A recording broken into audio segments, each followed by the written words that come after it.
All right, let's see here. Let's get a nice introduction video going.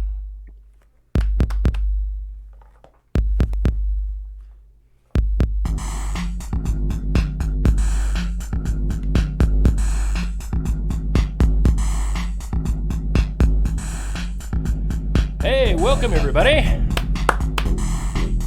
We're back. Yeah. Episode 20. Sweet.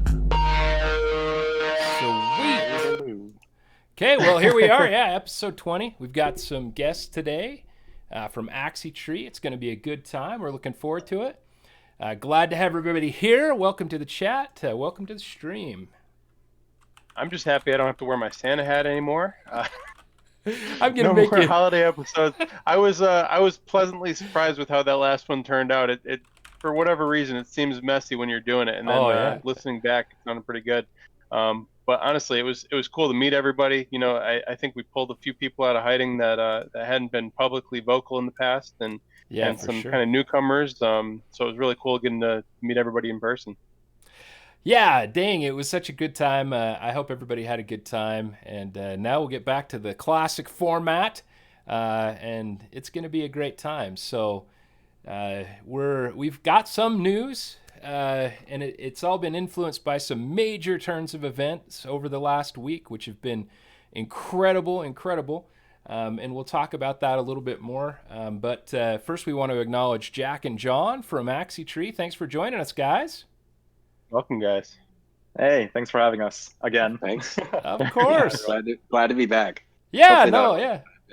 We'll be able to talk a little bit more detail about the alpha that you guys have running and kind of the future, the plan for Axie Tree as well. So, but before we get into that, we always go into news in the Axie space first, and there's some news. It's pretty exciting, and I added a couple little icons to this slide, so those that are listening to the podcast, you know, one of the big things that's affecting Axie in a major way is just the cost of gas, and that's one of the little icons I put up there was the Ethereum gas station, and Jiho was so surprised by our little floating tropical island Axie guy that I felt like I needed to put that back on, and so much fun. I don't know, the team jumping in here and seeing things that we've picked out that they don't remember. I don't know if it's just that they're moving so fast or if we're good at spotting things, but it always gives me a little chuckle. Me too, man. It's funny because you and we devour this stuff, and I think that we pay attention to every little blip that comes across. And so let's talk about how performance is going. I think we've got more to talk about than we normally do. So here we see in activity, in the wallet activity, and this should be happy news for the Axie Tree guys that are sitting here. We still have lots of activity in the Axie Infinity space. Number one with respect to buyers and sellers, with respect to wallets, and DApp active addresses, number one by far as well, more than double. But we are seeing kind of not the logarithmic, not the crazy exponential growth that we've had in the past. So, it's simmered down. I think we hit 4,000 on active addresses at one point on this chart, if I remember right. Isn't that right, Enjoi? Maybe it was even higher.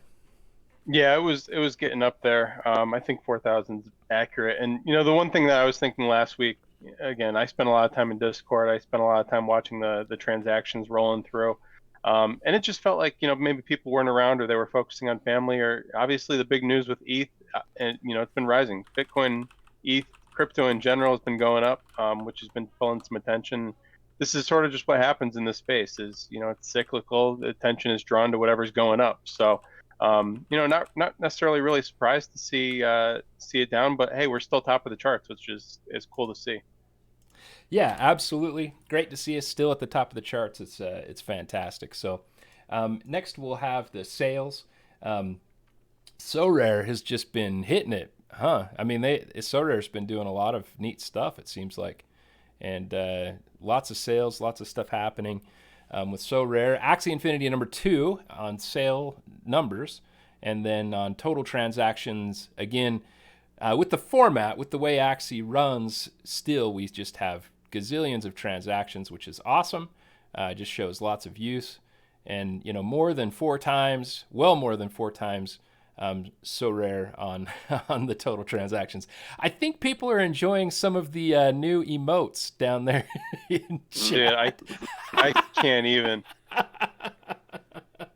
Yeah, I managed We to got find. Grinch Enjoi. This is embarrassing. I just thought that would be so much fun to have, and yeah, hey, thanks for the sub, VZ, and we got a shout out for you too. So appreciate it. So then, yeah, So Rare's been going up. Obviously, I think art in general has been enjoying its heyday. Axie Tree is also. I saw a little tag at the bottom called NFT Tree. Have you guys been paying attention to what else is going on in the space with art or with some of these other projects that are slowly peeking their head up? Yeah, I mean, I've definitely been looking around a lot. I dragged John into an art auction tonight on Nifty Gateway. Nice. It was which was Was I it mean, what was up today? Pack? yeah, it was packed today. Okay, cool. Just pack. Yeah, it was pretty unique. I mean, he was basically poking at like just all the NFT auctions, right? Because there was like $1 million piece, there were a bunch of open auctions, there were a bunch for $1. So he was kind of playing with all of the different mechanics. So Sure. I mean, that was super interesting.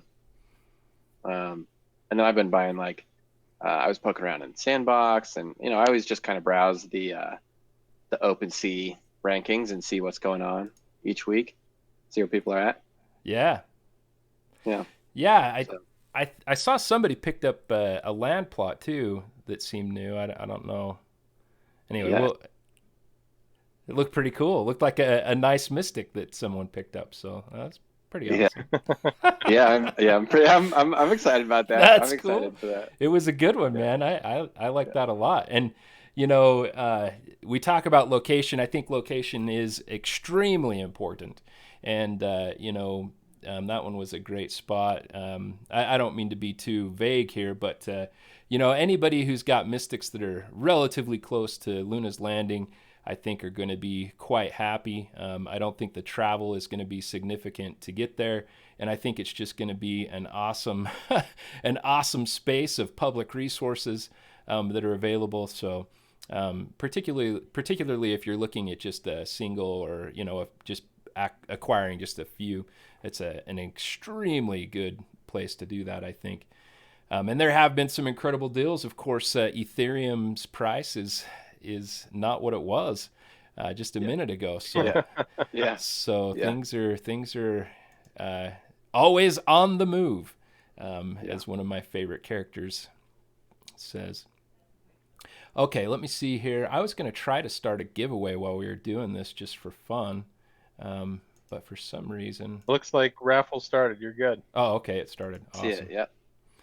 Okay, fantastic. So, yeah, again, sometimes we're doing those. If you're here on the live stream, it's fun, and we'll send you a tip in the Discord if you are the winner. So enjoy that. Continuing on, this one was kind of surprising, and I saw something, and I don't want to throw too much shade on anything, but somebody on Twitter had said something about CryptoPunks being the BTC of the NFT space. What do you think about that? Nobody dares say anything. You guys got any thoughts? I could talk about it all day, but I want to give some space. I want to hear what Enjoi has to say first. I think the easy comparison is it was the first, right? Bitcoin's been around. There's been some competitors that come up with maybe some better functionality, better transaction speed, what have you. And CryptoPunks is the first. They're always going to be the first. They're going to have a little bit of value just because they were the first ones here. I got to stop saying that.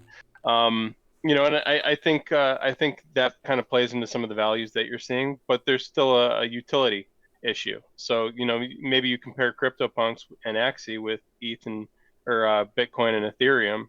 There's definitely a utility differential between the two projects. I don't know. That's the baseline of what I've got to say.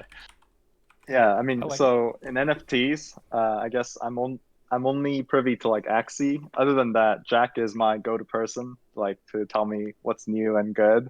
Like, and what is CryptoPunks? I Well, actually never heard okay. of it. Oh my God. Okay. All right. Well, that's super exciting. I mean, that's really exciting because that's the best part of CryptoPunks is like, why does Hello this there. matter? And that's where I was for a long time until just like 2 or 3 weeks ago, to be honest, because I was looking at the OpenSea rankings and CryptoPunks was through the roof, and I was like, what is going on with this thing? Like, why is it moving like this? And I didn't know the story either, but it was just like the first. It was like it's the grandfather of like NFTs, right? And I think it was 2017 or 2018. Do you know? I forget what, I don't know. Uh, Early on, who decides how these characters look? Well, they and they're all that's Yeah. the different. interesting thing is Right. they're my words are escaping me. It's random. It's They were generated, right? It's right. 10,000 generated CryptoPunks, and they're just 8-bit pixel art. So it was kind of, I mean, if you go to their, like, I was actually pretty surprised by the website for it, right? Like, I was expecting more of a marketplace style site, but it was like Okay. the site itself is a bit of a timepiece. Like the way they've done it, it's kind of it's an explainer and a marketplace and all the CryptoPunks in one website, which is kind of unusual. Compared to like if you think about Axie Infinity or like F1 Delta time I was looking at the other day, or Mhm. any of the virtual worlds, right? Like it's totally different and more of like it does feel like like primitive tech, or like you know what I mean? Like you're like this feels old. The art feels old. The website style feels old. Well, one of And that's the why it's valuable. interesting things to note about it is they weren't even tradable. So they were the first NFTs, meaning that you could own them, and you'd have your first rare, um, you know, privately owned, I don't know, art on the blockchain, but you couldn't trade them until earlier this year, when somebody wrapped CryptoPunks in Oh, order wow. to be able to trade them. So being able to trade them is kind of new too, and you kind of had to have a lot of faith early on, right? Because you're buying something that you can't sell. So my foray in was like CryptoKitties, right? So I like bought CryptoKitties and then I kind of like did some stuff with them. And I was like, CryptoPunks are like CryptoKitties. It's the same deal. I don't need to do that. I don't need to do that Right. again. It's like that's kind of where I came from. Yeah, and I don't know Alright. too much about punks. Are they like breedable, or do they combine, or is it? Yeah. 10,000 only forever, and that's really Ah, the whole Draw. point. They're the first, and they're only 10,000 forever. And like Well, who's I the mean, right? Like rare prettiest attributes. girl in CryptoPunk? I will get her. do I that, mean, man. it's like the like a naked mole rat man just sold for like the highest ever at like 140K. Amazing. Like Yeah. that happened I think last week. And there was one that looked like a zombie with a mask on that they were calling the COVID zombie, Oh, Yeah, nice. which sold for I think 100 ETH or something like that. So, Yeah. I mean, they definitely have high valuations, and they're definitely going to have their place in history.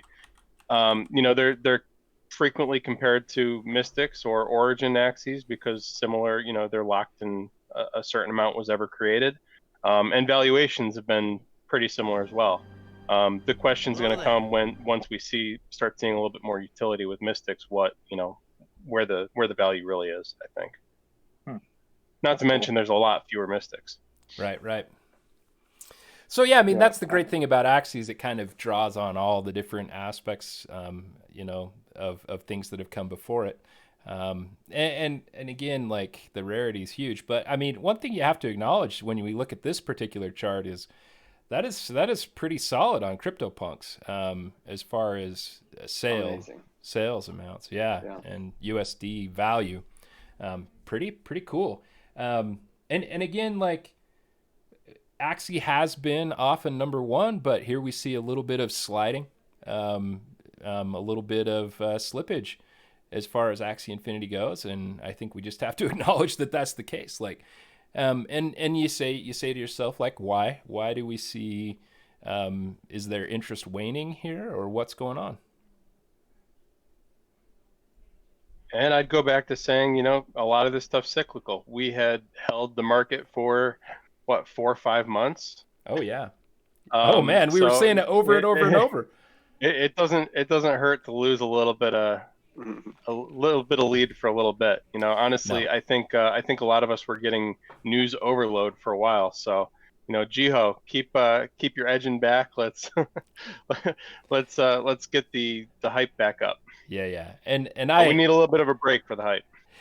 And you know where I stand on this stuff. I'm just asking questions and trying to make sure that we're covering things and thinking about everything. I have no concerns about Axie Infinity at all. And you say cyclical, I say, well, I think sometimes people chase opportunities. You see people who buy in up markets and people who sell in low markets, and I try to buck that. I don't want to be that person. And I don't know. I don't know where things stand. If there was a little bit of inflation in Axie Infinity, frankly, I think that if there was perceived that there was an inflation in Axie Infinity, it was short term, and we're going to see major run-ups still to come in Axie Infinity space. I think it's just kind of tough in general. That's why I'm kind of so surprised at the CryptoPunks numbers here. I'm surprised that they did so well amongst. This wasn't the period of time when we saw the massive run up. That was just this last week. But we did see some kind of slow increase in cryptocurrency prices in general. Well, main chain, BTC and Ethereum. Yeah. This will be one of the interesting things to note here too, right? Is with Bitcoin, with Ethereum, with altcoins in general, you tend to see these cycles. So Bitcoin will run up, and then all the profits will flow over to ETH, and then ETH will run up, and then all the profits will flow over to DeFi or whatever, all the rest of the altcoins, and then it'll start over. You know, it'd be interesting to see if the same thing's happening here. You know, and I say cyclical, but I mean hype cycles or attention cycles. So people are focused on CryptoPunks right now. You know, maybe that flows back over to the art scene, which is why we're seeing super rare or so rare pop up. And then maybe that flows back to Axie. I don't know. We'll have to see. It's still too new of a market to really see what's going on there. Absolutely. And again, we do our best to be on the edge of all this stuff. I know Axie Tree is on the edge of doing things with Axie Infinity as well with respect to Axies. And I believe also they're looking at the entire NFT space, which I think we all need to be kind of looking. I know I'm a dedicated Axie man, but I think it is important to see how things are going across the entire space. And like you said, Enjoi, seeing other projects have success, all that does is generate more attention to the space, which is good. This isn't like, in my view, this isn't so much like the difference between Bitcoin and Ethereum and Litecoin and other types of chains. This is more, these are all different applications of NFTs that exist and reside on the Ethereum chain. And so it's not like we're looking at completely different. They are different DApps, right? They are different spaces to be involved with. It's not as though they're so incredibly different in terms of, like, they can all be sold on OpenSea or whatever, right? I mean, insofar as they can be exchanged. So they all kind of reside in the same space. I don't know. Hopefully that made some sense. I think it's freaking awesome, and if nothing else, it encourages the team, because I know they're super competitive, to look at where things are right now and see if there's something to move things forward. I was kind of surprised though with Project K coming out that we saw some of the decline during that period of time. What did you think about that, Enjoi? I missed the question. Well, I was chatting. So you're fine. Keep them all interested in the chat. It's all good, Enjoi. No, so what I was saying keeping them engaged. Yeah. Well, we have to do that somehow, right? So we know well, it's not our talking. looks. I had to give them some sort of outlet. All right, sorry, go on. No, just what I was saying was some of this decline. I mean, it's not significant decline. I mean, there's still almost a 500,000 in sales and USD transfer that we're looking at on these two columns here. But some of it happened kind of during and right after Project K, which kind of surprised me, to be honest. Like, I actually thought with Project K and what happened there that we were going to see a bigger run up with respect to land purchases and so forth. But I got you. Yeah, I've been thinking about that a lot. I think people buy when Project K was a sneak peek. It wasn't the full package. It wasn't a Right. promise of anything. It was hey, here's what we've been working on, test it out, try and break it. Let us know your initial thoughts. Right. There's no real value proposition there. There's no the items didn't do anything for you at that time other than look pretty. So I just don't see, there wasn't any Permanence. immediate need for people to buy it because Right. you can't be using this long term, and what you can use wasn't, it didn't make you any more effective in the game for that short amount of time. So Yeah. I think that, again, there was a lot of hype for a long time that came at the end of a lot of news. Yeah. And I think we were just ready to relax for a little bit, take a breather. Yeah. And maybe if I were to add something there, one of the reasons why the Axie Tree team started with Axies is the Axie Infinity team like builds a lot, right? So even in the bear market, they put their heads down, continue to build the game, and I think what the overall market is waiting for in terms of Axies is a further development of the gameplay, right? And then there's going to be land play as well. So because I think Axies are uniquely one of the only utility NFTs out in the market right now, as we get more players playing the PvP games, as well as when land comes out, that's when I think we'll start to see even more explosive growth for Axies. I mean, like I actually I'm not the biggest gamer, but I played StarCraft religiously when I was growing up, Nice. and so I'm pretty I guess I cared a lot about the balance of a game, right? Oh, So yeah. one of the things that impressed me about the Axie PvPs were how many, surprisingly, how much depth there was in the game for being something pretty simple, right? But I think over the last few years, the Axie team has demonstrated the ability to create a very well-balanced game while being able to introduce interesting aspects of the game, like being able to what is that, like morale, when you suddenly have that last sudden death or something. The last, mode, Last right? stand. Yeah. Last stand. Yeah, last stand. Yeah. So last stands introduce a variance where you can kind of come back from the game without from a game that from a position where one would think oh, this player lost already, right? I actually by chance recorded a game that was the sickest and closest game I've ever played. And maybe I can share this after this, and then you can share in the next episode in a video. But it's pretty sick, right? So I'm personally really excited for V2, because when they start to introduce even better PvP plays, that's when we have a growth of the user base organically because the game itself is fun. Yeah, absolutely. No, I agree with all those points. It's stuff we get to cover. That's what's awesome about it. So, yeah, and it's kind of funny. I think I did see a tweet from Jiho saying something about how he actually wished we were back in a bear market. Go figure. Isn't that hilarious?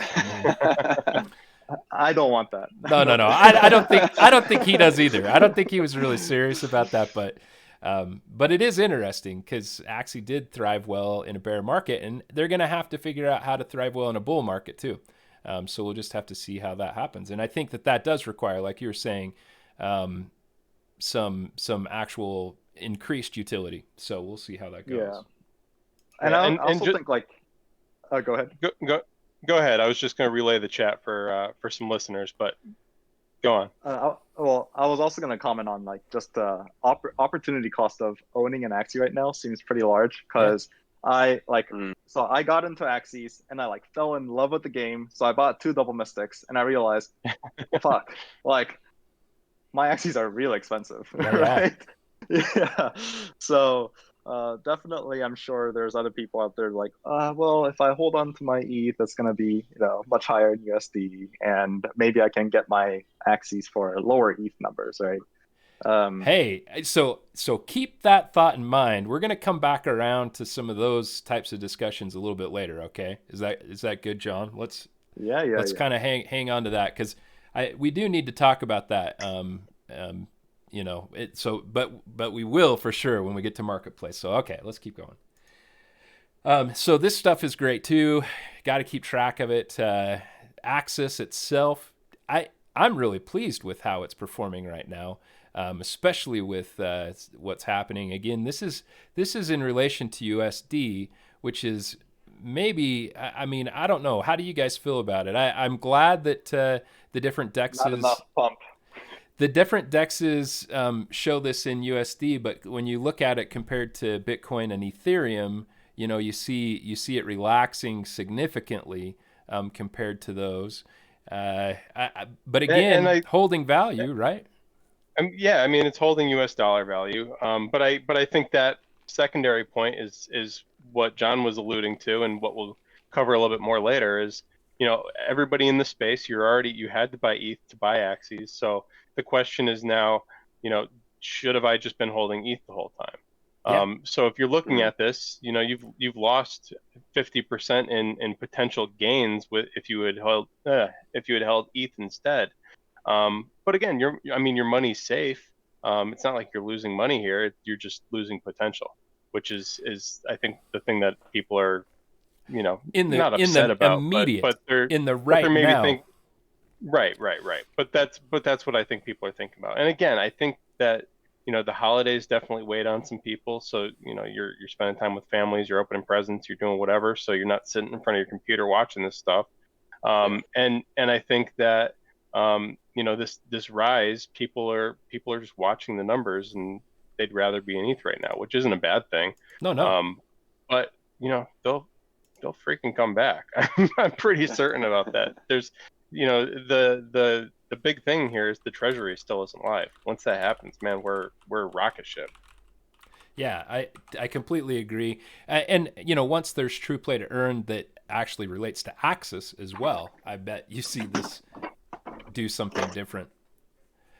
I mean, I don't know for sure what it is. I assume that it will get people more excited to hold on to Axis, but maybe it'll create sales and it will actually drive it down. So, I mean, every economic possibility is there, I suppose. So this one's interesting too. Again, I think we're seeing the effects of the bull market with respect to Ethereum. We hadn't seen small love potions below 2 cents for quite a while.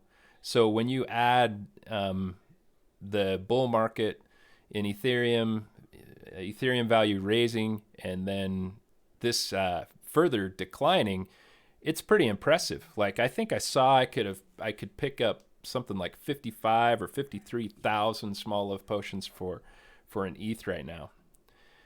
That's impressive.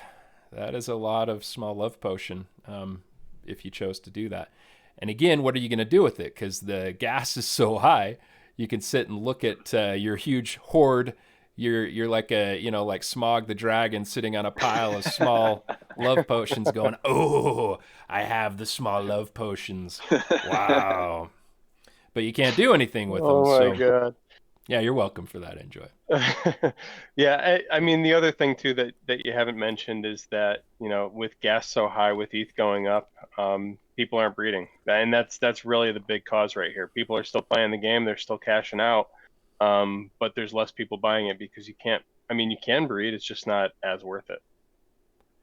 Yep. Yeah.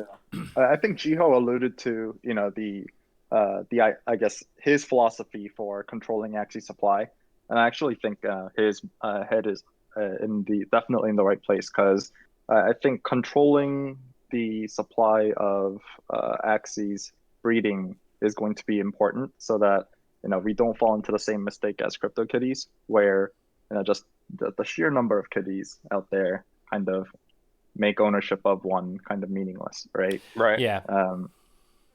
Yeah, there has to be utility, because in Axie Infinity, there's no question that we're going to have millions of these things here at some point. But again, like you mentioned, John, that you'd picked up a couple of double mystics. That's not going to be easy to acquire. That's going to be something that's special and rare for all time. And that's what's so awesome about the true rarity there, right? Yep. I have 3056 on sale. Somebody buy my bag. You're gonna be sad, my friend. You're gonna be sad. I don't know. I mean, there's some Genesis that are out there for sale right now too. We'll get to that. All right. So this one, Enjoi and I actually talked about this specifically last time, and it did make a move upward. It still probably is not enough. I did not get a chance to look at Origin specifically. I know it's in the slide to come. But Origin Axies had been well above an ETH. They were like 1.5 ETH, yet Wrapped Origin token here, the Wrapped Origin Axie token, was significantly, like almost half of what it should have been. So it at least increased some, but I don't think it's been sufficient yet. Somebody wanted. And it's actually at 912 right now too, so it's gone up since then. Oh yeah. Boy, in the last hour. I'm pretty impressed. It's been holding its value pretty well with ETH. There's been a lot of people speculating what the eventual value of Origins might be, just because of their rarity, and again, kind of comparing what's going on with CryptoPunks to those original Axies. And there's only 4,000 Origin Axies compared to the 10,000 CryptoPunks. So people are speculating that eventually these wrapped or the regular Origins might be worth similar to what a single Mystic might be worth now. So again, not do your own research, but there's still some upside there, I think. Oh yeah, I agree. And on all of this, again, like if you haven't paid attention to Axie Chat in the past, like don't be dumb. Do figure stuff out on your own. We're just talking about stuff, and we're probably making mistakes. So don't listen to us. We're just jokers who think they know something. So. But I mean, I was calling this going up back, a month ago when it was 300. Yeah, so now he's coming back saying, I do know what I'm talking about. Listen to my investment advice. No. All right, move on. I love it. Okay. So this looked cool. I just saw this come up in the feed. Looks like Alex, our very own Psych Out, is going to be having a live Q&A with the Chainlink group. Nice. Pretty cool. Yeah. So 9 a.m. for people on the East Coast, going to be kind of early for those California guys. So enjoy. We'll cover it for you afterwards. We'll give you the lowdown. Yep. That'll be interesting to see too, because they made that Chainlink announcement and they didn't give us a whole lot of information. We can guess that they're going to give us better values in the marketplace through Chainlink. We can guess that they're going to use it to better randomize when Origins are rolled or when Mystics are rolled, for those few people who still have those initial AOC coins. Yeah. But we don't know a whole lot more about the partnership, and obviously Chainlink's a big player in the space, so it'll be interesting to see if anything more gets leaked there. Well, I was, me, I'm always paying attention to gaming space in general, and I was watching some Minecraft video where they actually had gamed the random number generator somehow to actually turn it in their favor when it should have been like 5%. They were actually showing that they were getting like a 16% return on certain items like diamond and so forth. And so I think that this Chainlink project is actually quite important, even for maybe your just typical Axies. So I'm hoping to see it integrate into just breeding in general, so that we know, we have a better sense that the randomness is correct. As correct, I guess, as it can reasonably be. This one was cool. So Cointelegraph had put an article out there kind of naming 6 of the best D apps. Most of them were DeFi, but there were 2 that were game-based. One was CryptoKitties. The other was Axie Infinity. So this was cool to see Axie Infinity discussed, specifically by Cointelegraph, and it's a great article, great news source.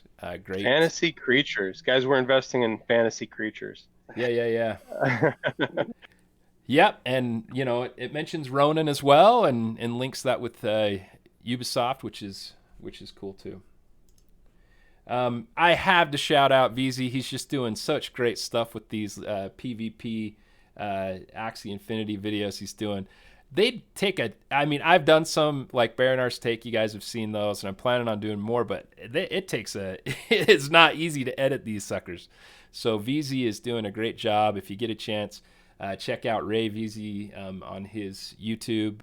Make sure you're giving him likes and belling him and subscribing it or whatever the stuff is you're supposed to do on that thing.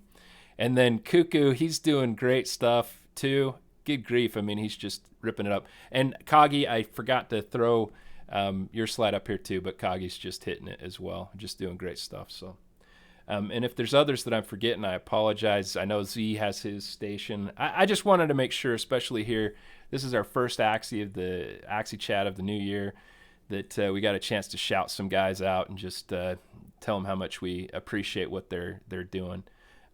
So way to go. And Enjoi, you're always doing great stuff with Axie Edge too. Thank you.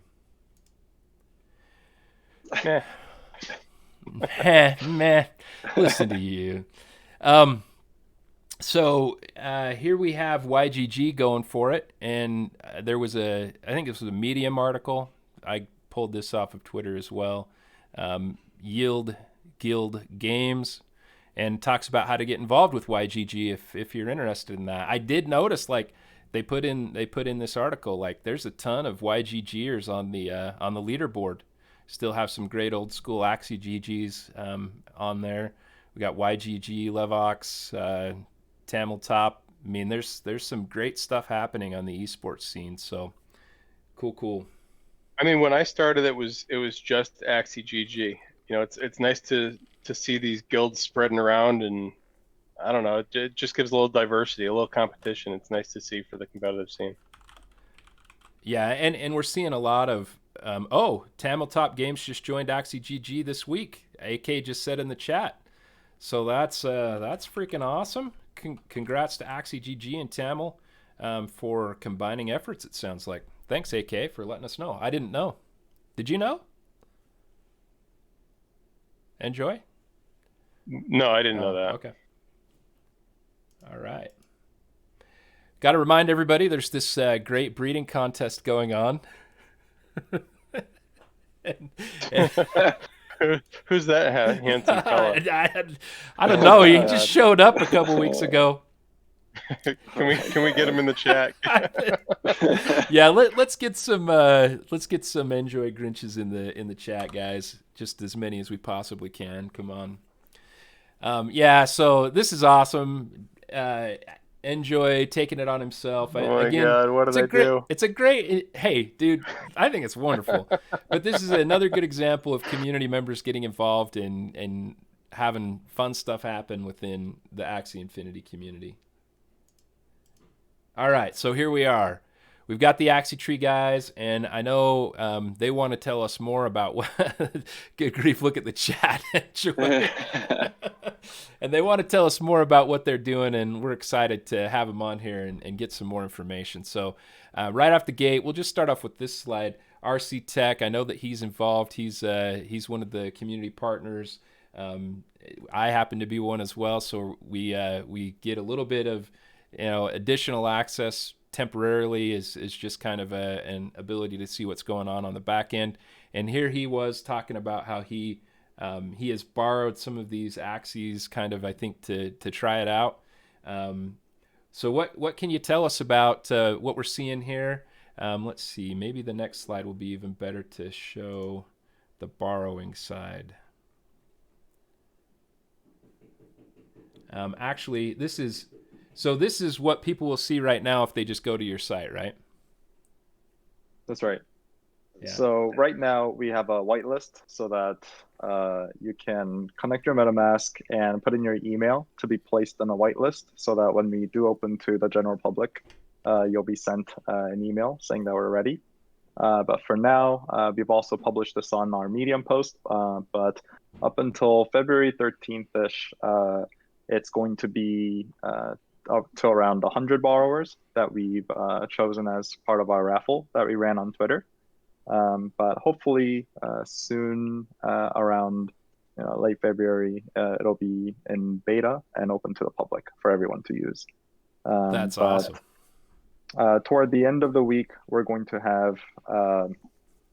our first, I guess, the 25 borrowers from the raffle. So far, the borrowers have been, baronar and the other community partners. But as we, I guess, well, I can share the details of how the launch for the 25 borrowers will go. An exclusive. Awesome. Let's hear it, man. Yeah. So the reason why we actually had a little bit of a delay, I'm sure you guys knew, was from the SLP claim period changes. So because of those, we kind of switched around on how our Axie tree epochs will work. So originally, we planned to have some sort of incentive mechanism for people to borrow and actually use the Axies, right? Because we want to avoid a situation where people borrow 3 Axies for very little cost and just sit on them, right? Right. We wanted to introduce kind of like a 150 SLP rule per 3 days, which we thought was a very reasonable metric. But now, because SLPs can only be claimed and synced every 2 weeks per player, what we decided to do was proceed with a 2-week SLP 2-week epoch, where during those 2 weeks, you're going to have an SLP requirement of about, let's say, 2,000 SLP. And during those 2 weeks, if you don't earn the 2,000 SLP, your borrowed Axies will be returned into the marketplace. If you do meet the 2,000 SLP requirement, you can actually choose from your selected Axies whether they're going to retain in your party or return to the marketplace at the end of the epoch. So let's say you chose 3 Axies, you're using those 3 over the span of 2 weeks to earn 2,000 SLP, and then you realize your team could be better. Maybe you wanted to switch out 2 of those Axies, right?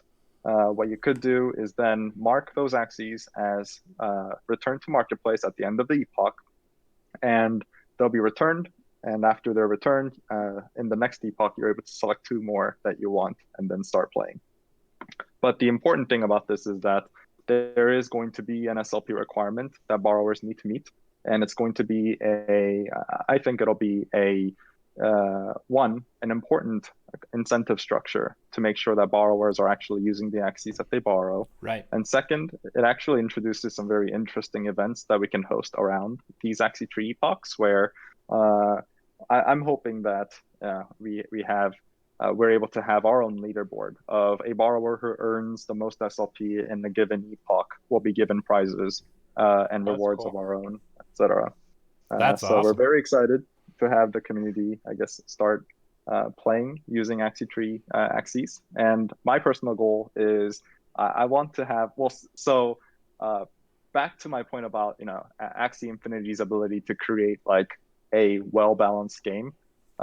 One, I guess, I'm personally banking that the team will continue to develop the game in that way, where it'll start making sense to have bigger size tournaments where playing Axies and getting that team is not only dependent on let me backtrack. So I think there's going to be, I predict that in the future, as Axies mature, you can start winning tournaments with Axies that are not super, super expensive. It's going to come down to your skills and your ability to read the metagame and acquire the right Axies. But of course, because these are NFTs that have value, it might be perhaps a little difficult for somebody to own some of the Axies that are, let's say, well known to be battlers in a game, right? So what we envision is that through Axie Tree, people are going to be able to borrow Axies that are very suited for battle and be able to win tournaments. And when you're a borrower and you're able to win tournaments with your borrowed Axies, I believe the borrower is entitled to the entire earnings from that tournament. Right. So that's kind of like the vision that I have in trying to foster that higher level of play in the community. So I'm super excited. Yeah.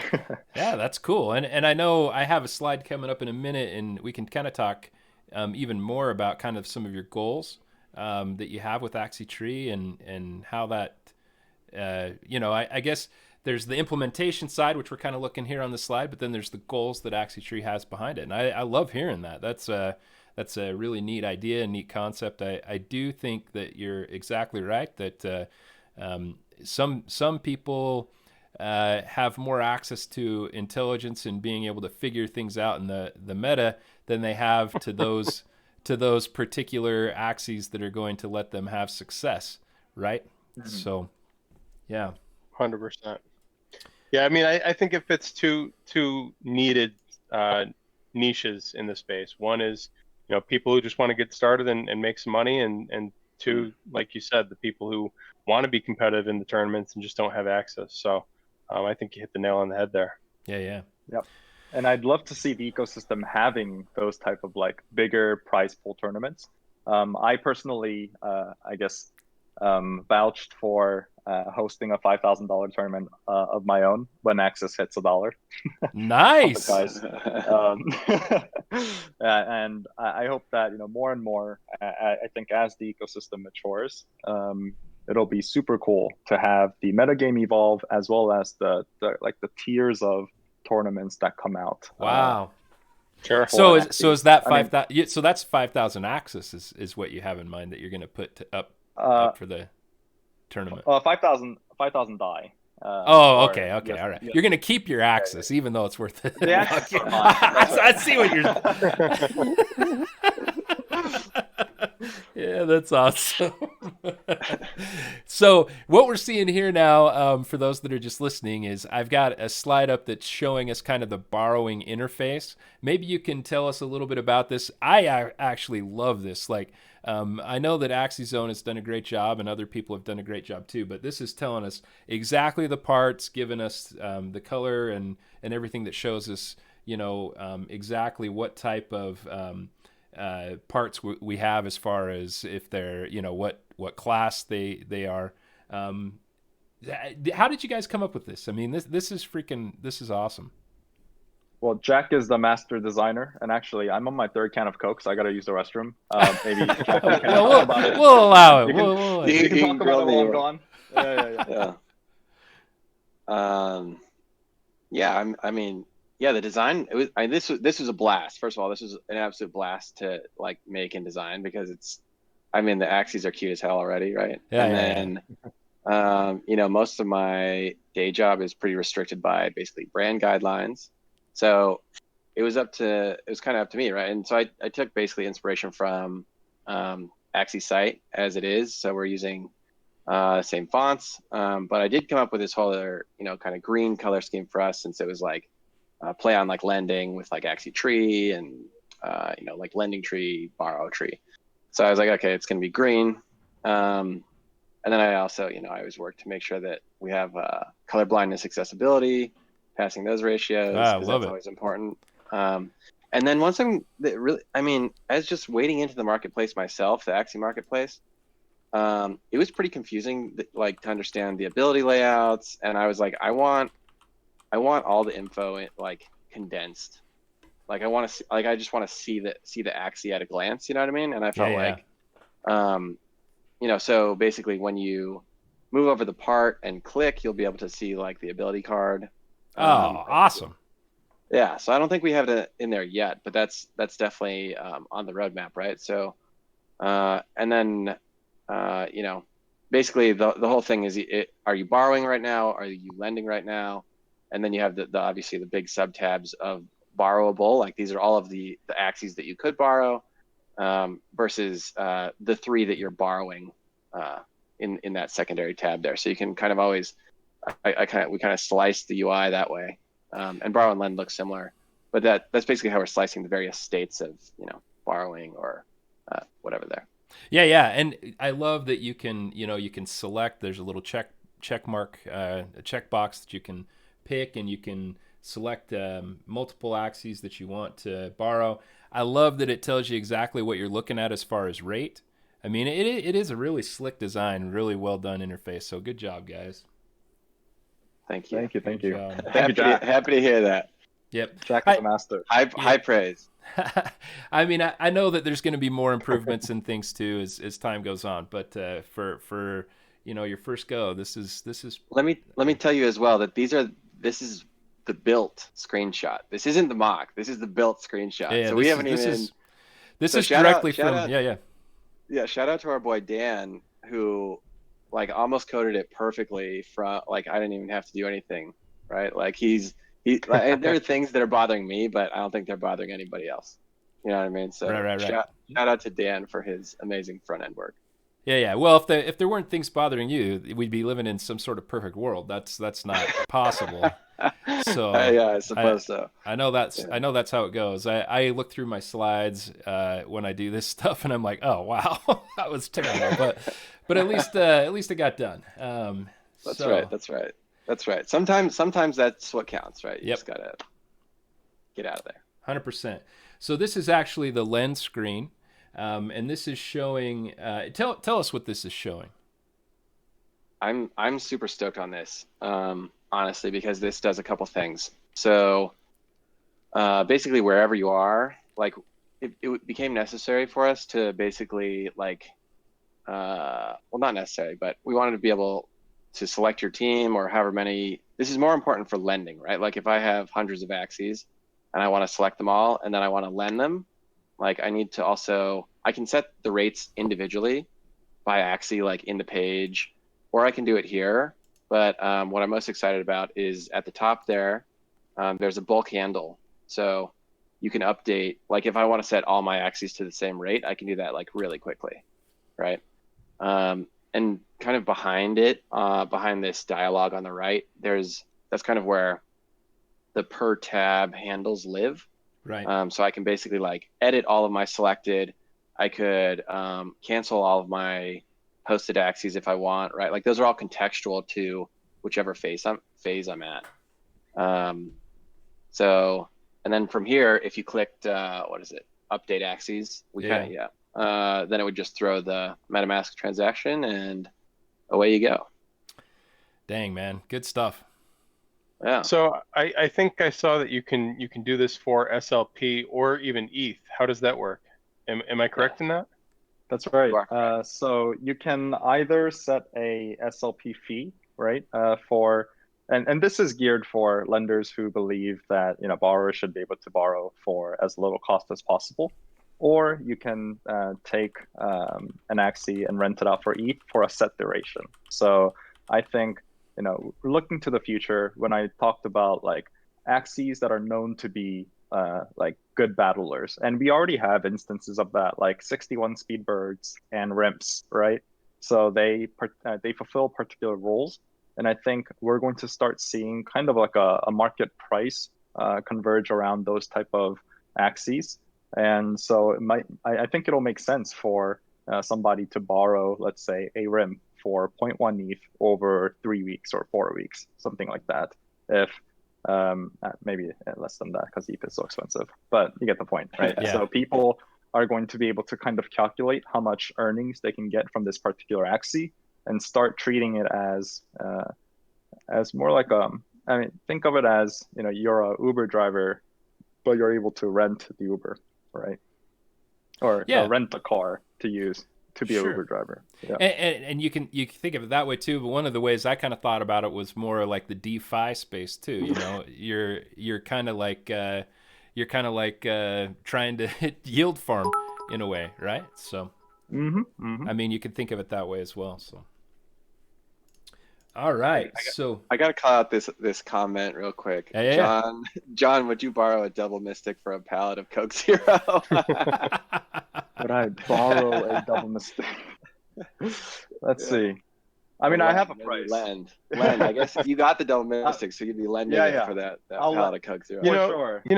That's actually a good question though. Is in the future if people are borrowing, and maybe I'm not quite grasping some aspects here that I'm sure you guys have thought about. But let's say in the future there's a Mystic only tournament, right? So somebody might want to borrow a Mystic on your platform, just to use for a couple days. That's right. Now there's no SLP earned via that Mystic during that time unless they maybe win the tournament or whatever. Can they input a certain amount, pay up front sort of deal? How could it maybe be a profit sharing agreement? Could you work out special deals like that? I don't know. Yeah, so I guess as the platform is right now, it'll be a rent for ETH model, right? So we believe that there are going to be use cases, like you just mentioned, like a Mystic only tournament, where somebody would borrow a Mystic for that purpose, right? So they're pretty confident they can borrow the Mystic and win that tournament. And let's say the tournament has like $1,000 payout, and the Mystic is listed for 0.1 ETH for 2 weeks, right? So he's going to be able to make a judgment that, okay, I put $100 investment into borrowing this, and I have a chance at winning $1,000, right? So I think that actually introduces some cool ideas for me, actually, Enjoi, where, when I host my tournament, maybe I can make it so that, you can only participate with borrowed Axies, right? Wow, I love that. That is so cool. Another thing is what if that special goo nodule that resides on your land has to be harvested by a Mystic Axie, and suddenly you just need to grab a Mystic Axie in order to acquire something off of land that requires a Mystic Axie. I mean, who knows?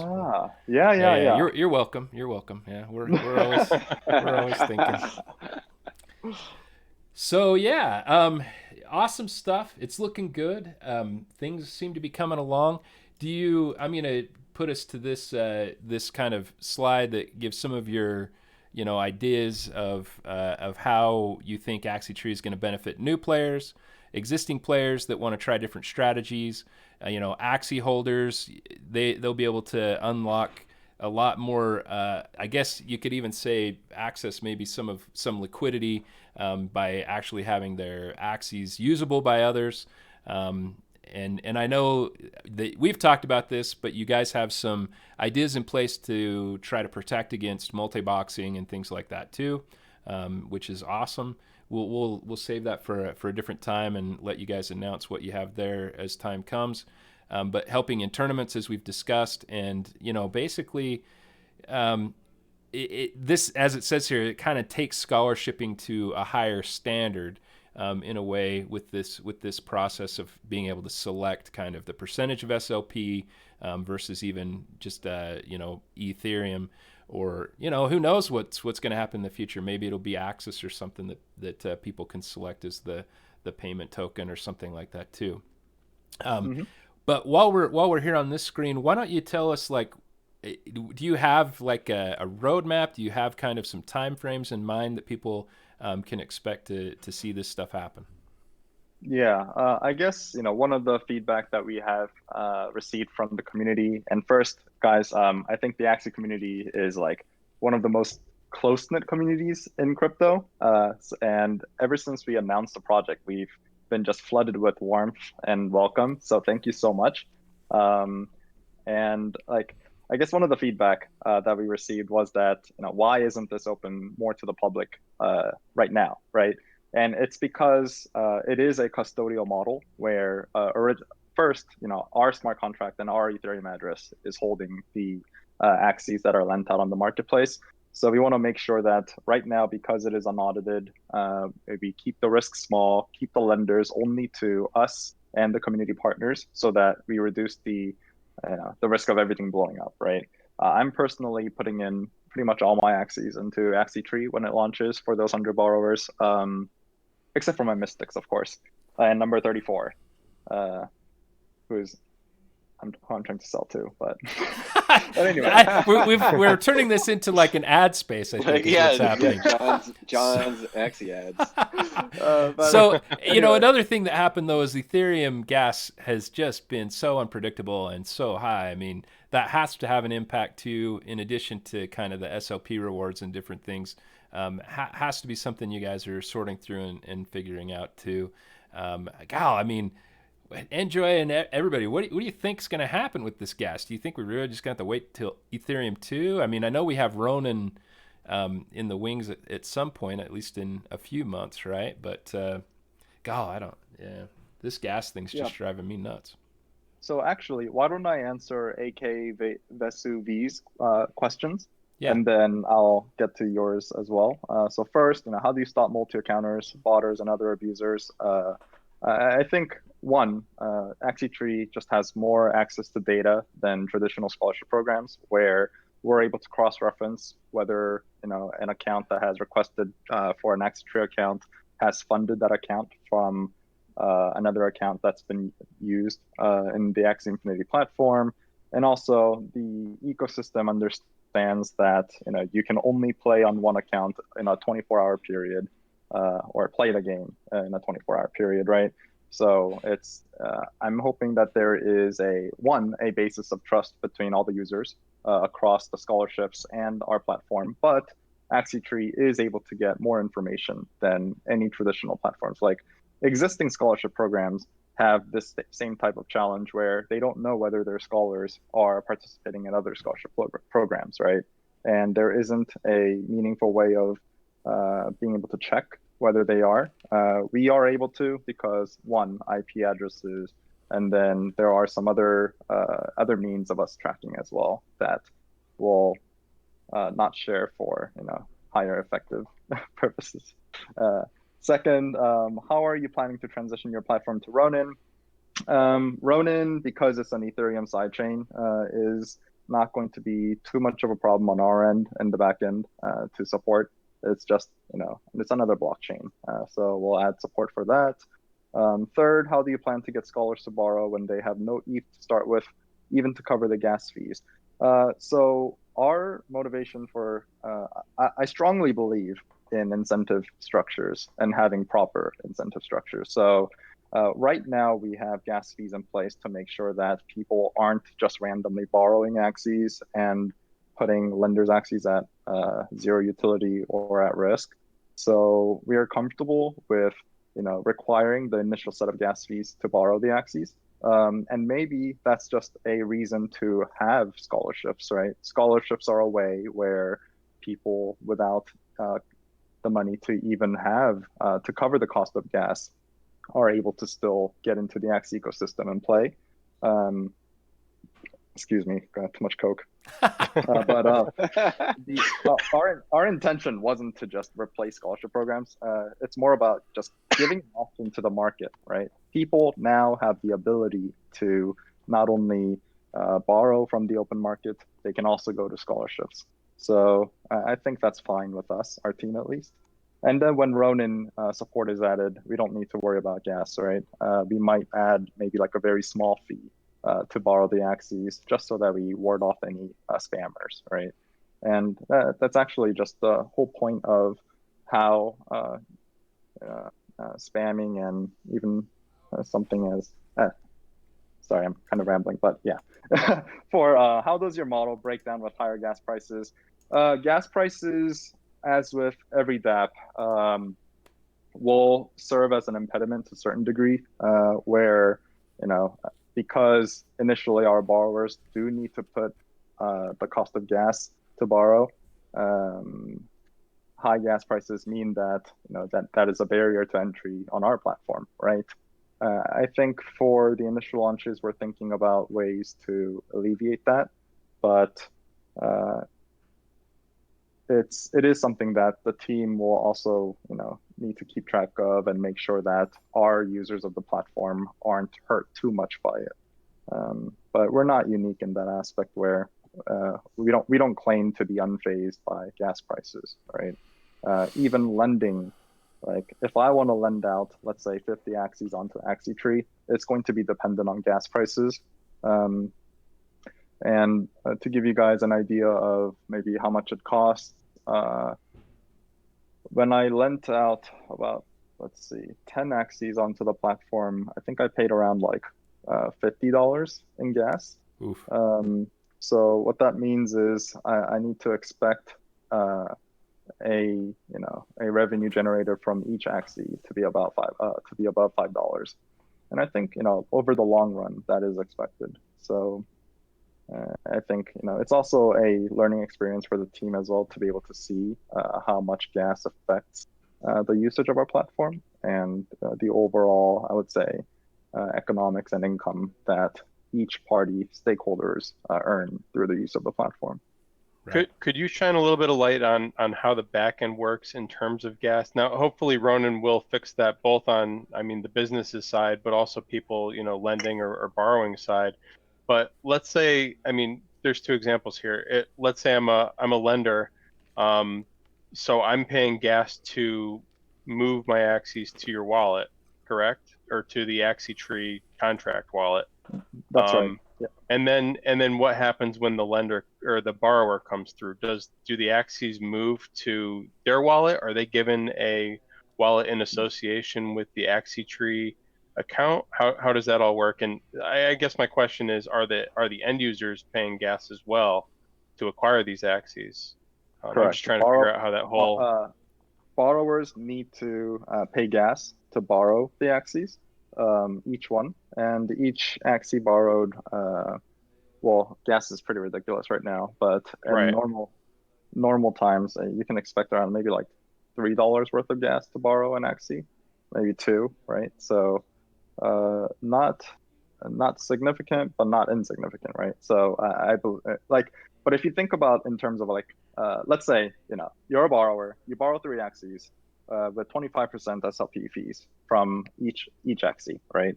It's going to cost you about, let's say, $10 on a liberal, I guess, metric, and you play and earn 2,000 SLPs over the 2-week period. SLP right now is about a penny, right? So in about 2 weeks, you've earned $200, and you're keeping pretty much a $20, but it's 20. Right. It's a penny. Sorry, $20. Yeah. And over each epoch, right? So if you do well, you're going to continue to earn about, I don't know, let's say you earn like 60% of the $20, right? So $15. You'll break even in the first epoch, but Right. then after the first epoch, it's a matter of how much you work with those Axies and how much you continue to earn.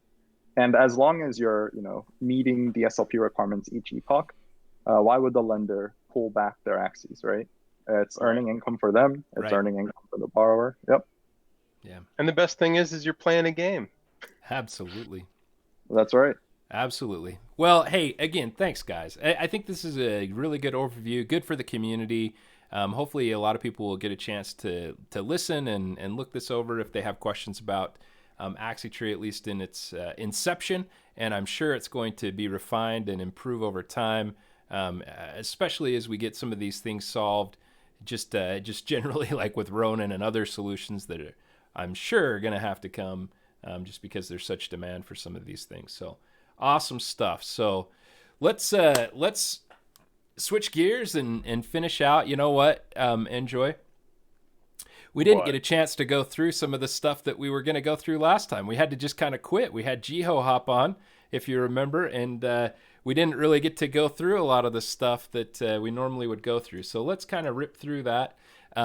We had the Axmas season, and I did notice, like, I think that the Axmas season must have just been referring to the actual battles season, right? Because not much else happened with respect to Axmas.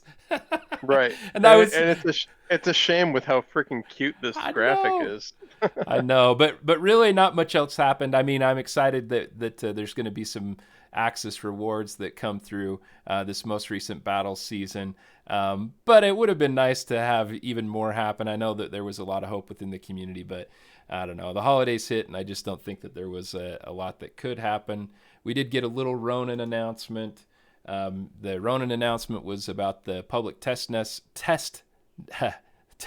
release. That's a lot of weird sounds altogether there. Hard to say.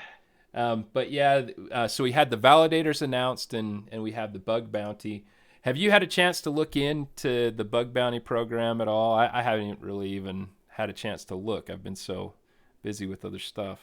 I mean, for me, all I saw was the reward. I dove in thinking, hey, man, I'm going to claim some of that, and realized how out of my element I was. This is stuff for like Al and Henry and Freak and Jador and stuff, right? Dude, I'm so stupid. I don't know. Maybe I got nowhere. I dove John through, and Jack need to get on this and earn some access, right? Yes. Yeah. So cool. But yeah, good stuff there. I mean, the list of validators was pretty impressive. Ubisoft, Animoca Brands, Spark, Binance, Non-Fungible. Pretty dang cool stuff. It looks like we've got a classy group of validators. I mean, I think that shows you that there's a lot of important people or a lot of important organizations that have faith in what we're doing here. Otherwise, they wouldn't waste their time. So, yeah, I think that's pretty cool. Yeah, for sure. I think that it's going to be really robust. I'm excited. I think that it's kind of acknowledged that maybe they're a little bit behind what they had hoped for, but that's okay too. Better to get it done right and a little bit slower than to try to rush something and not get it right. Especially when we're talking about the chain where all of our assets are going to be residing. I think that's pretty important. So roadmap. Fun to talk about. Just a little bit behind on that top one, which makes me a little bit disappointed. I did notice that the update kind of removed the word conservative from the roadmap. So I think we're hoping that these things are going to be adhered to. I have a lot of faith that they're going to be at least close on them. But we're obviously more important to get things right than to just have it be too quick. Yeah, I mean, I think they just released, the Ronin. Well, they just let us look at it 2 weeks ago. They obviously want to make sure that it's secure for. I mean, it's our money, our assets on it. So I'm okay with them taking a little bit of time. And really, nothing big happens until they move Axies over, anyways. Land and items, they're already on Loom. There's not a fee associated with Loom. Really, the big difference is when we can start using it for Axies and not spend half of the cost of an Axie in general on gas as well. Right, for sure. So here we've had this up before. What's coming next? I think that we've been kind of told Ronin's going to take a couple months as they validate and do some of the testing, make sure they have the bugs worked out. So kind of what I'm thinking is Battles version 2 is probably what we're going to see next, right? Enjoi goes silent. Whenever he goes silent, I know he's unwilling to commit to what's going to happen next. No, I think we're still going to get that Ronin okay. item all right thing, items and land moving over to Ronin. Okay. Honestly, did I lose you guys? No, you're back. I don't know what happened. Yeah, cut out for a second. Little blip. I'm just excited to see kind of what the back end looks like for managing assets over there. Yeah. I think it's just gonna be a little bit different. So I think that's gonna give us a little bit more insight. But yeah, I mean, Battles V2 has got to be coming up. Yeah. I think that I don't know. Yeah, I know. None of us know. That's why we're theorizing. That's why we're speculating. All right. AK is saying 3 to 6 months behind. Ouch. Yeah, I mean, again, I'd rather it be right and have that be true than trying to rush something out just because of a roadmap. I think they thought they were going to be a little bit further ahead than they are. I mean, the Axie Tree guys can probably admit to some things like that too, right? I think you guys thought you were going to be all ready for a December 25 launch, at least in some respects, and it kind of didn't go the way you thought. Is that right? That's right. We thought we'd have 100 people on December 25, but we decided to play much safer. I think that's wise. Make sure that it's working right and you're not putting assets at risk that way. So, yeah. So let's talk quickly about the marketplace. And this may be the biggest thing about the marketplace. I just took a snip of where Bitcoin and Ethereum, and just for the fun of it, I threw Litecoin on there too. There has been a recent Litecoin game that I've seen people talking about that apparently does have some utility. I haven't really messed around with it, but I can't even remember what it's called. Light Warrior or something like that. Light Challenge or Light Fun, Lightness. I don't know. Something, right? Come on, man, save me. I haven't heard of it, man. Oh yeah, I think there is. Anyway, we'll move on. But this has had a big impact on what we're seeing in the Axie Infinity market. So here we go. Like, we see pretty significant declines as far as Ethereum price with respect to the land market. It was tapering before, but again, as I said, thanks, Epic Pancakes. Lightbringer is what that game's called. I was pretty close. Anyway, So we did see kind of some increase in the main chain crypto values, and it was having effect even last week when we went through these prices. We didn't get to put it up, but but uh, with the very massive increases in value, we see some relaxing. And again, I think that comes down to what we've kind of talked before in the chat, and that is, are people betting on the value of Axie land being able to appreciate more than what we're seeing in just Ethereum coin itself, right?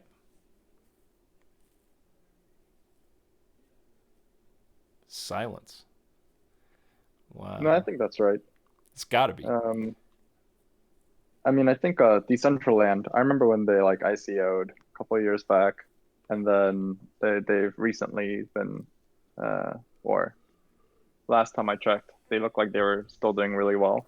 So I think, especially because people don't really see the immediate utility of land yet, it's just a bet for now. But as soon as the gameplay is released, I think we're gonna see big market. Yeah. No, and this is a little deceptive, just so you guys know. Like the Arctic floor 0.75. I mean, I think the next one is still like almost 0.9. So there are some pretty big gaps from the floor. People trying to get out. I think the Mystic one is right at 2 or above 2 Ethereum. And as far as location and all those sorts of things, it's still the ones that are on the floor are not ones that you would say have the absolute best location. Again, I don't know exactly how all that plays into value. But yeah, I mean, AK even admits here floors are really, really thin. I still feel confident that Axie assets relate more to Ethereum than just US dollars. And that's the way I see it. Just because Ethereum has done so well, I did put some land, just kind of some of my stragglers on. But I put them at prices that I feel good about, not what the floor is. So you can see I'm still very bullish. But in the event that there's some huge run up, I guess I feel like I probably have to sell them, at least a few of them. I have a few, so I did put a few. But again, I'm not trying to sell them for cheap. I think these things are all going to have significant value. All right. Yeah, and we've even got Jiho in chat. He's saying Ethereum's up 10 times since the initial sale. So really, I mean, you can look at these multipliers on the right hand side, and that's actually the increase over that ETH. So I mean, we're still outperforming. Yeah, for sure. So Genesis, frankly, I know that. Yeah, look at that US dollar amount on the cheapest one. 71,000. Damn. Wow. I mean, that's impressive, but as far as an Ethereum amount, I mean, it's so hard to know exactly how to value these things, but you take the best Mystic land and give it a multiplier that you feel comfortable with, because Genesis is the best possible land. Maybe other than Luna's Landing, but even probably better than the Luna's Landing because of where it's located. I don't know. You guys make up your own minds about things, but wow. Yeah, I wish I was sitting on another 65 ETH. Okay, let's talk about floors. So we see again some relaxation of floors even with the Axie market as well. Axie's now floor 0.04 Ethereum, but it's held. And that's amazing because at 0.04 Ethereum, with the Ethereum price raising, at least in terms of US dollars, it's doing damn fine. That's pretty incredible for your worst Axie. I do think a little bit of that too is the gas price being so high. You think it'll relax? Dropping the price of your Axie down too low, you're going to end up spending more on gas. Right. So I think it just doesn't make sense. So people are keeping the price up. And also maybe there's no breeding either. Right. There's no breeding because the gas price is high. So Yep. But I do see this Origin Axie that's at 0.68. I knew that we were going to see that. I don't know if that one is wrappable or not. But we have seen some relaxation in the Origin Axie market, at least what we see here from the Axie World chart.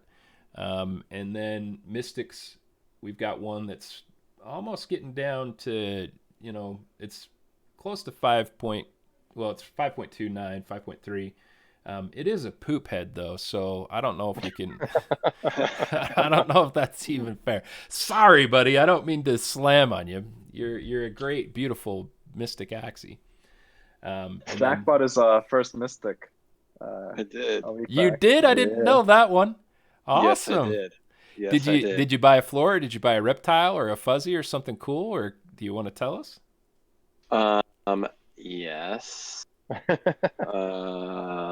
I embarrassingly, I have to go look. Like, that's okay. You're fine. I mean, it's super cute. It's super cute. What kind? I mean, John was my helpful advisor. So.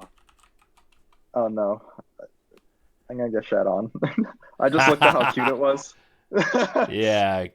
Some of those are so cute, and some of them are so ugly they're cute. Like the poop heads. Yeah, I'm pretty excited about it though. Yeah, that's awesome. Congrats, man. Thank you. So cool. I don't want to spend too much more time going through all this stuff, but I still Axie Infinity, digital assets here within the Axie Infinity space. They're headed toward the moon. It's going to be awesome. How that happens, when that happens, whether there's going to be different funds that, and I think maybe next time, Enjoi, we'll talk more about these sorts of things. How can we get to access some liquidity for some of these things? Will we look at mortgages, other types of lending? I mean, obviously we have Axie Tree that's doing some of that. It'll be interesting to see how that goes with items in the land market. Some of those items have great utility. So I'm betting when we have land play, there's going to be a high demand for, items, both crafted items, but the existing items that were purchasable, or well, at least that you received at random with the chests. And so it's going to be interesting to see how that goes too, because I don't know, those it'll be interesting because you see, for example, you see that tag Mystic on some of those land items, and I know Enjoi, you've snagged up quite a few of those Mystic items, and it makes me think about Mystic Axies, and I start wondering, well, maybe that was the run of Mystics for land items. Getting close to 100 of them now. Yeah, I was picking them up at a tenth beneath. Definitely doing good there. And again, I still think that there's a lot of opportunities. Origins are still undersold. I mean, if you're just getting in and looking for an investment, there's still a lot of interesting places to look. There's still some sharded Axies with good liquidity that you can pick up on. But again, the reason that we have the Axie Tree guys on here is, one, they're building something that's going to be great for the space. There's been a lot of people asking about scholarships, and not enough scholarships are around to fill the void. There's been people who do have spare Axies sitting around who don't have anything to do with them. We're going to have issues in the future where people maybe have too much land and they want somebody to play on it. So there's a lot of really interesting places where they can kind of play in with what they're building. But again, as baronar was mentioning, there's all these other kind of sort of things that people, community developers, can see, the need for, the areas for growth, and start picking up on. We saw the same thing, liquidity is up here, and this is something that we've been talking about over the last couple weeks, is NFTs. It's a lot easier to cash out of ETH versus cashing out of Axie. But we saw somebody build something that makes Origin Axies more liquid, which was whoa. Yeah. So will we see the same thing for floor Axies? Will we see the same thing pop up for Mystics or double Mystics? I'm betting, yeah. Yeah. Which will make this space a lot more investable because people can move their money in and out at will. Mortgages we've seen with Decentraland, lending we've seen programs pop up. We're seeing investment funds popping up. I just saw MetaPurse, I think, bought all 20 Beeples for $2.2 million. Wow. For crypto art. Incredible. So there's a lot of new players getting into the space, the more these high dollar valuations are, popping up within the news cycle, more people are going to get interested. The question is are we going to be able to support all of these different investment styles? Are we going to be able to support all these people who might not be familiar with crypto? And so again, we constantly talk about how it's kind of our job to build this out. The team's building the Axie ecosystem, but guys like Axie Tree are building this accessibility, all sorts of different things. Yeah. So I think this is something that we need to kind of keep a close eye on, and see how we can not only participate, chip in, but also kind of spread the word about all these other programs and help them thrive. Because them succeeding is us succeeding as well. Yeah. Well, the best is yet to come. We're just barely. We don't even have an actual release of anything yet, guys. So we're still at just a great place. It's so exciting. So this one's kind of tongue in cheek, but it's also I don't know. I guess it has a couple meanings here for this new hashtag. Yeah, just you wait January. So you get my double meaning here for. Yeah. We should have gotten together before you came up with that one. That's bad. I'll let it slide. We'll talk before February comes. Yeah. Well, we can also change it for January too. I just thought this was hilarious. I was listening to too much Hamilton at the time, so it's all God. Good. Yeah. So hey, I just want to thank Axie Tree. Thank you guys for coming on the show today. It's been a pleasure to have you. Enjoi, always awesome to have you. Want to make sure that Jack and John have an opportunity to kind of give a final shout out. Go ahead, guys. Or don't. I really was gonna go first. Thanks for having us. Oh yeah. And look forward to a cool future with Axie. I mean, I think like the mortgages section is kind of cool because like you can now become a landlord in a digital world, and if Axie Tree can help be a part of that once land play is released, that's super cool. Yeah. Oh yeah. Cheers. Yep. We'll get you that pallet of Coke Zero. Yes, please. You have to lend out your Axie for a pallet of Coke Zero now. I like that. I love it. Well, thanks guys. Thanks, Jack. Thanks so much. And hey, everybody, thanks for hanging in. We sure appreciate the community. Thanks for supporting Enjoi and I with Axie Chat. We just have a great time doing it, and it's great to be here at the very first of the year, right, Enjoi? The 5th of the year, but yeah, first one of the year. Guys, go follow the Axie Tree guys. I know that they're again, they've got a little bit of time before they're ramping up and letting everybody out, but I think once they do, they're going to be looking for that support. They just dropped their Twitter in chat. It's twitter.com/Axie Tree.